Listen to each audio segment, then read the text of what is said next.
Time to take a coding break. Ring the bell. Welcome back to another episode of the Coding Break Podcast. I am your host, Tam Talk, here to talk about all things medical coding related. So on today's episode, I want to further the conversation about certifications and credentials. How important are they? Are they really necessary? And are they working for you? So the first question would be, are they necessary? For medical coding, yes and no. So Tam, what do you mean yes and no? It's good to have the basic certifications when it comes to medical coding, and it also depends on what area or what type of medical coding you're pursuing, such as, are you doing facility coding? Are you doing profi or professional coding? And the difference with profi of course is the professional, as in you're coding for the physician, the provider, whereas facility coding is you're coding for the hospital, the facility, whatever facility that you're coding for. Some coders have both. They have credentials for their profi as well as credentials for the facility, and that's fine.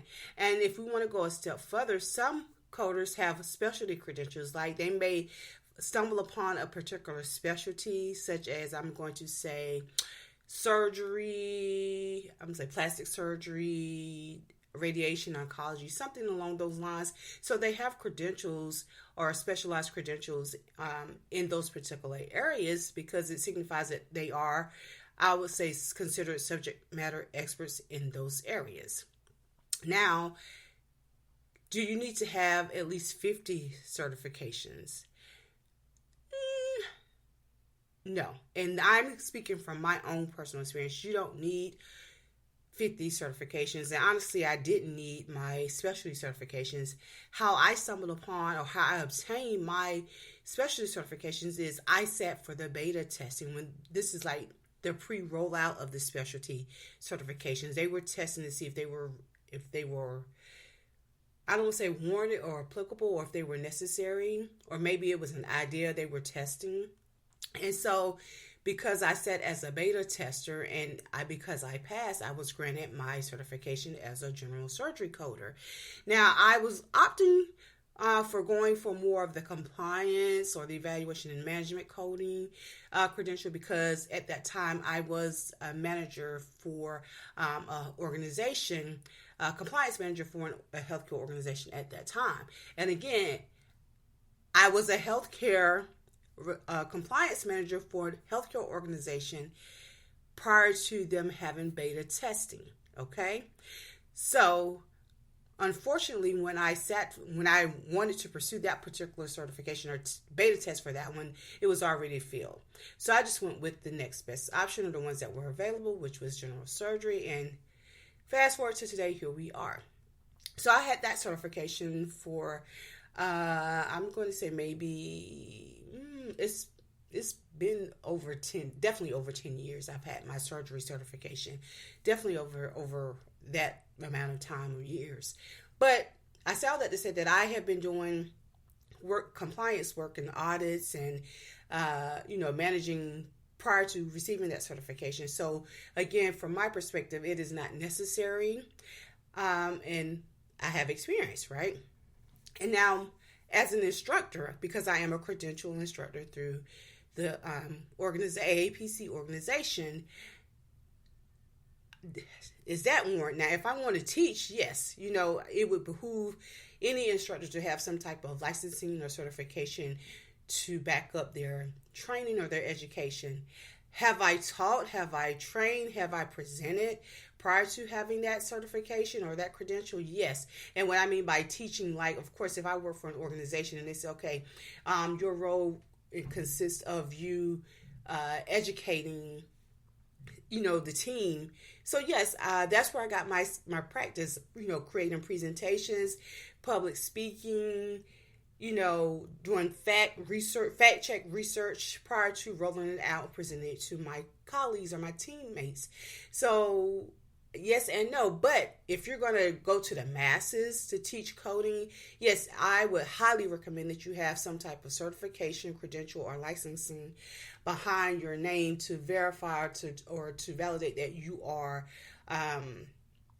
legit, that you can speak upon the subject that you're speaking upon.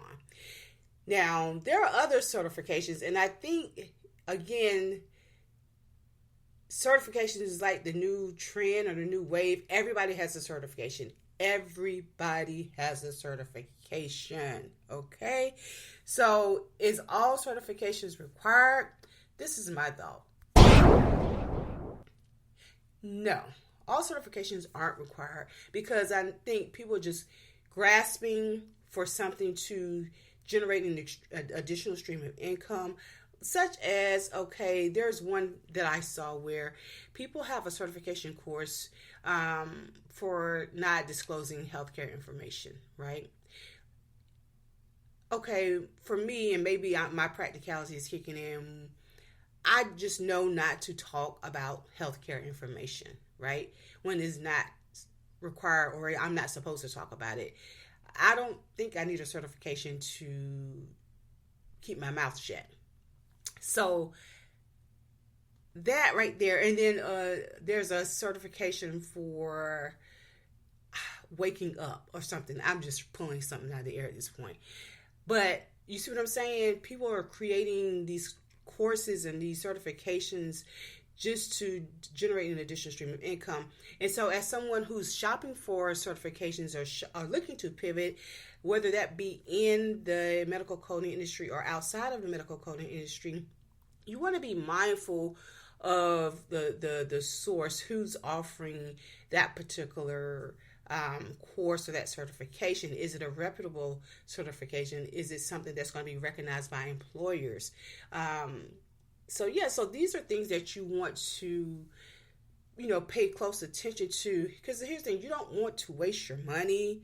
You have people who are reputable instructors, reputable teachers, reputable educators, and people question spending money with them. So you have to be mindful of the people who aren't certified to speak or to attempt to educate you and swindle you out of your money, right?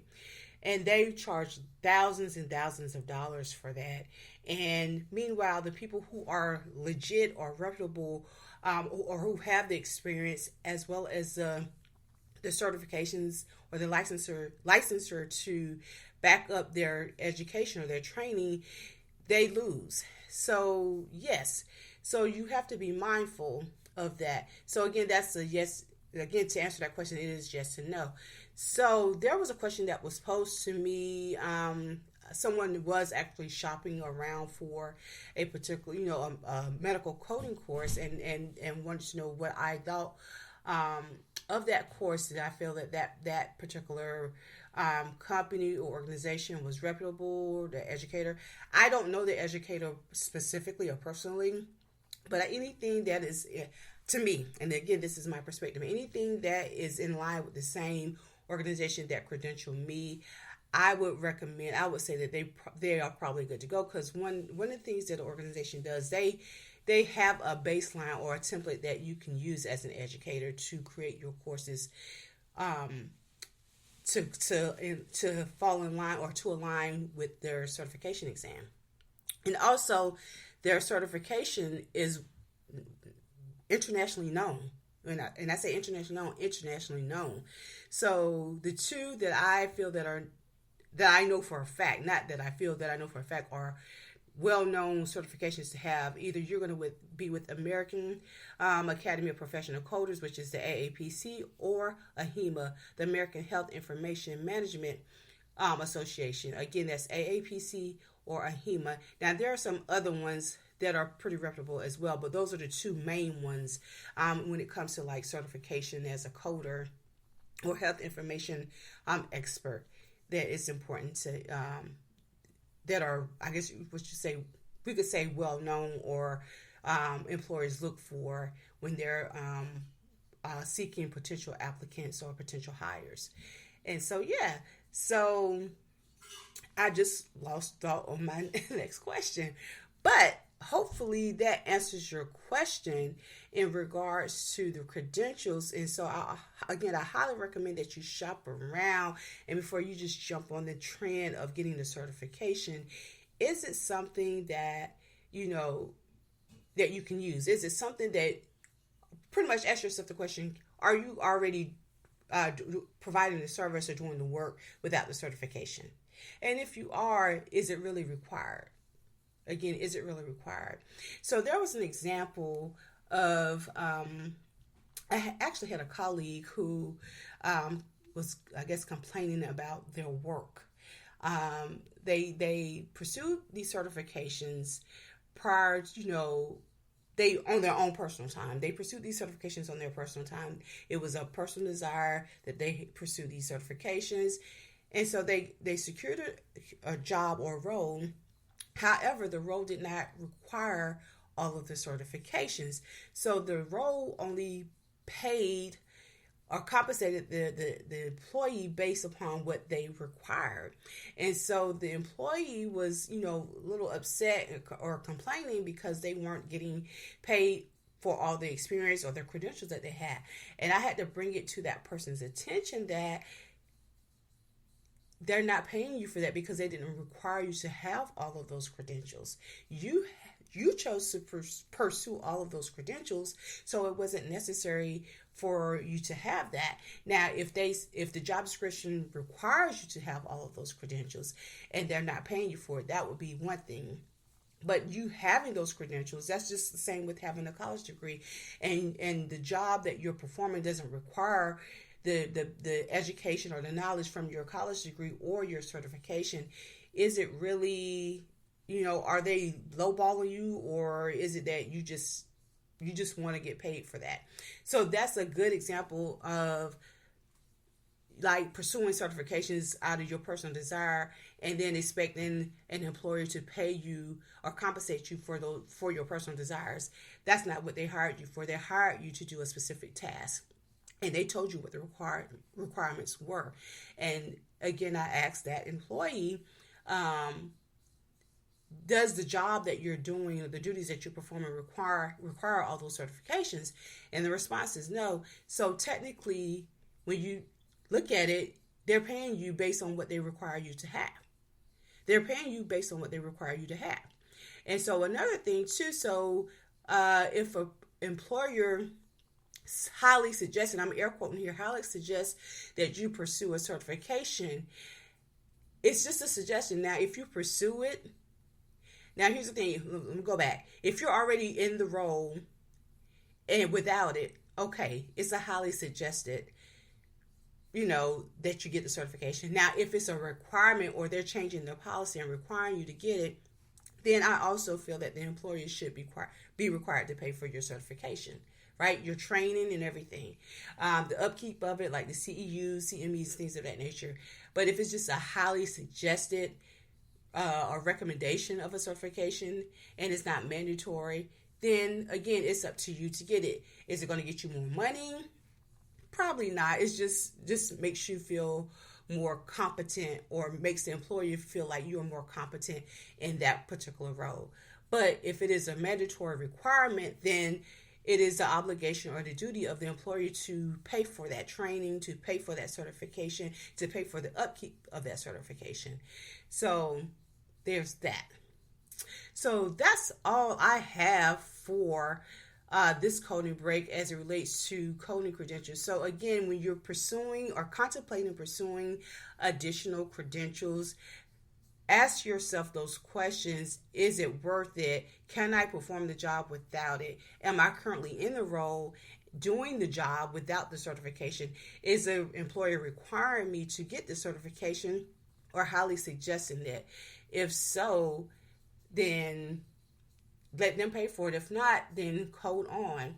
So that's all that I have for this coding break. So the bell is about to ring. And it is. So time is up, and as always, code on until next coding break. Toodles.